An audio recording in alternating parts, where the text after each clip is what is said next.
Hi, my name is Kristen Whaley. I am the instructor for this course. This is MAE 202. I'm excited to have you this summer term.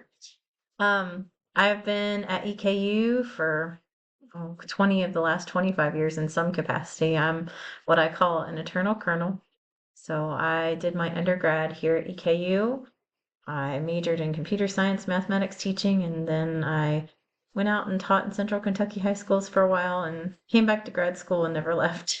So I've been here part-time, full-time student, grad student. Met my husband here. He works at EKU as well. He manages the tutoring center where we met and where he proposed. And we're big math nerds because we got married on Epic Pi Day. Um, so I'm excited to have you. This is one of my favorite courses to teach, and I've been teaching it quite a bit. This is probably kind of my baby. So this is one that I teach probably more than any other person in the department, and I usually teach at least one section every semester, in person, online, both. So I really enjoy teaching teachers. That's really fun. I'll kind of just guide you through here, just some basics on where to get started. So our class is an asynchronous course, so that means we don't have any set meetings for class times. So this is very much something that you're going to have to keep yourself on track with. So just to get started, first thing you're going to want to do is go to the syllabus and schedule. So the left-hand menu in Blackboard has all the important links, and underneath Getting Started, you'll see that syllabus and schedule option. So you click on that. You should go ahead and pull up the syllabus. When you pull up the syllabus, first thing you'll notice is my contact info at the top of the syllabus, or you can also get to that in the Meet the Instructor section of Blackboard. So my contact information is here. The best way to get a hold of me is through email because that goes directly to my smartphone, whereas my office phone number where it's the summer, I may or may not be in, and I don't even know if that phone works correctly. So definitely email is the best way to get a hold of me. You should hear back from me pretty quickly. If it is a weekday, I usually try to respond within at least 24 hours, if not sooner. If it's not something that I have to look up in terms of like a due date or grade or something, then I can definitely respond pretty quickly. But if it's like I would say Friday afternoon to Sunday evening, you might have a little bit slower response from me, but I still usually try to respond pretty quickly. So on the syllabus, you definitely want to read through this on your own. Definitely want to read through the required materials here. And if you have been signed up since the 20th, I did send out an email about the manipulatives for the course and the materials. So this should not be the first time you're seeing this, but make sure that you have the physical manipulatives and the other materials that you see here. If you have any questions about any of their part materials, just please contact me. Also on the syllabus, you'll find details about how your grade is calculated and important dates and contact information, everything from all kinds of resources from the tutoring center to student health. So all that good information you'll find here by reading through the syllabus. So do that first. It's mentioned here, but also please make sure that you check your EKU email at least once every weekday for announcements, because I will typically send out announcements by posting them to Blackboard, and then that will be sent via email to you. So you've got the syllabus, and then I have the first couple weeks up of the schedule. So you'll want to take a look at the suggested schedule. Again, this is just under schedule and syllabus in Blackboard on the left. And the suggested schedule is basically a guide for you to stay on track in the course. So you'll want to take a look at this, and this is a Monday through Friday schedule. You can adjust this as needed, but I highly recommend that you either use this schedule or adapt it for your own needs, but use something similar to this to kind of keep you on track with the course. And then past the suggested schedule is the deadline. So I have the first 2 weeks up now for both of these, which is roughly the first 3 modules in the course. The course is an 8-module course, and you'll see over the next coming days, I'll put more information up on Blackboard, and you'll see more weeks show up in both the suggested schedule and the scheduled deadlines. The scheduled deadlines shows you when everything is actually due, but I would not use that as a pacing guide for the course. I would use the suggested schedule or start with the suggested schedule and adjust it depending on what your schedule is and what your needs are. In general, the due dates for our class, we will always have due dates on Sunday, Wednesday, and Friday nights. And of course, the final deadline will be the last day of the course, which is Friday, August 9th. That's always by 11:59 p.m. So it's recommended that you work ahead as much as possible. That's why the suggested schedule kind of does that for you. As you do assignments a little bit ahead, or if they're a bigger assignment, it has you do it a lot ahead of when it's actually due. So work ahead as much as possible.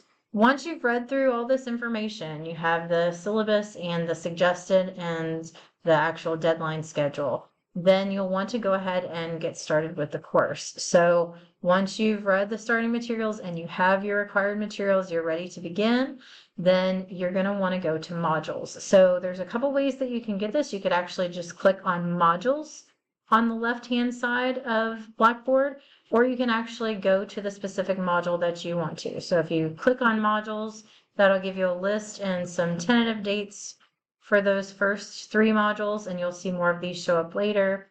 And so then you can click on those individually, or if you know already that you need to be working on module 1, then you can just go directly to that.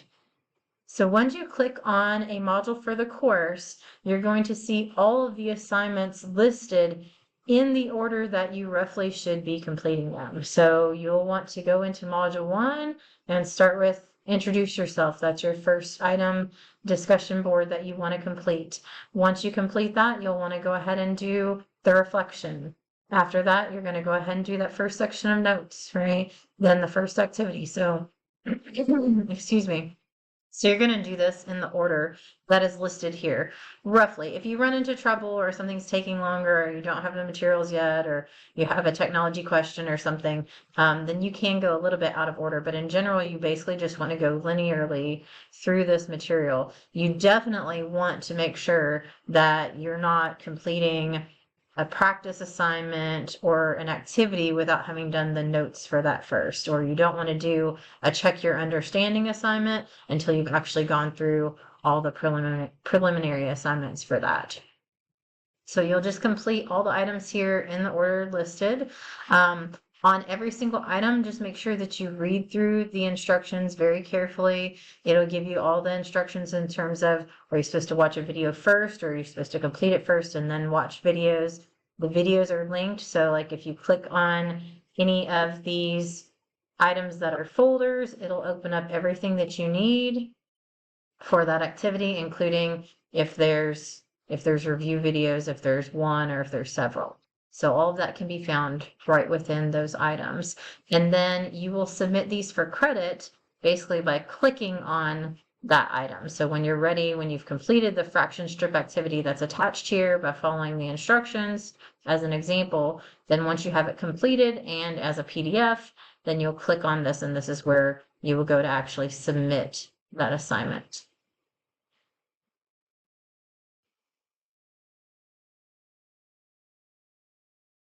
So there are several different types of assignments that we will do in this course.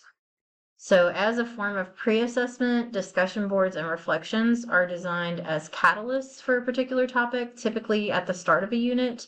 They have no right or wrong answers. So those aren't graded on correctness, but you're basically doing it before you start, and we're grading on completion and following directions, not for correctness on those. And then the activities, the notes, and the MyLab math practice form the ongoing formative assessment for the course as you're learning the material. So those are graded on correctness, but you have multiple opportunities to get those correct with unlimited attempts on all your MyLab math problems.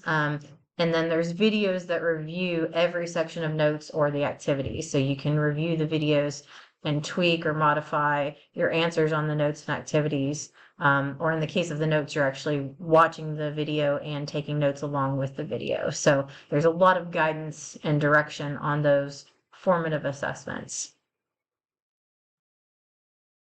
And then in terms of MyLab Math, before I move on to summative assessments, the MyLab Math, hopefully this is familiar from if you took MAE201 at EKU, but just know that that's already included with the Book Smart program. So as long as you have access to our course in Blackboard, you have access to MyLab Math.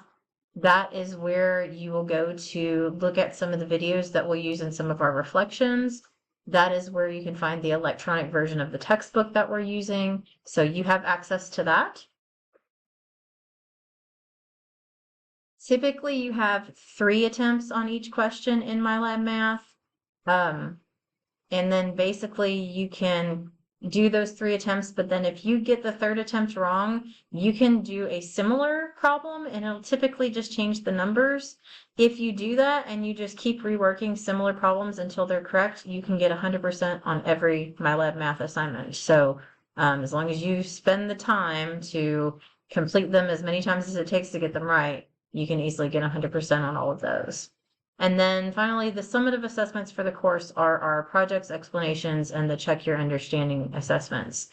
So those are meant for you to demonstrate what you have learned, and there's less direct help provided in those. Going back to Blackboard, there are some shortcuts that are available underneath Classroom. So typically what I would do is I would be going to modules and kind of going through and doing those assignments in order. But if you know that you need to get to a certain assignment and you're not remembering where it is, these shortcuts under Classroom can be really helpful. So if you just finished, completing your second reflection and you can't remember which module it's in, it might just be easier just to click on reflections and you can find it there and submit it that way. So discussion board, same thing, project, same thing. So it's just a quicker way to get to some of those things. And the MyLab Math practice, that is a quick way to get to any of the MyLab Math assignments. So if you know there's a homework assignment due tonight, you don't need to go to the modules and figure out which module it was in. You can just click on MyLab Math practice. So that's really helpful. But in general, going to modules will help keep you on track with what you should complete next in the course. So this is a brief overview. You can email me with any issues or you can save your feedback for the course evaluations. If you do notice like a video link or an app that's not working, definitely email me about that right away so that I can fix those. But if there's just general things that you're noticing about the course, I would really appreciate any feedback. We're working on improving the online delivery of this course. So if you notice things like outdated references, or if it's referencing an in-person activity, or if it's just an activity that doesn't work well online, or if you feel like it's out of order, maybe there's some activity that really, if you had done this other section first, that would have made more sense.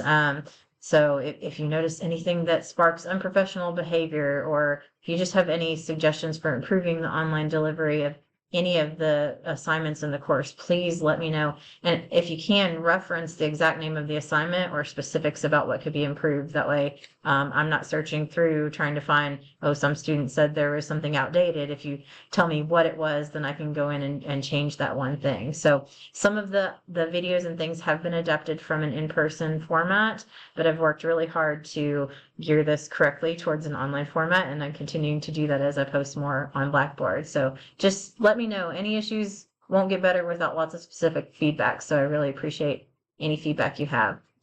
In general, contact me if you have any questions or concerns, and I look forward to working with you over the next several weeks.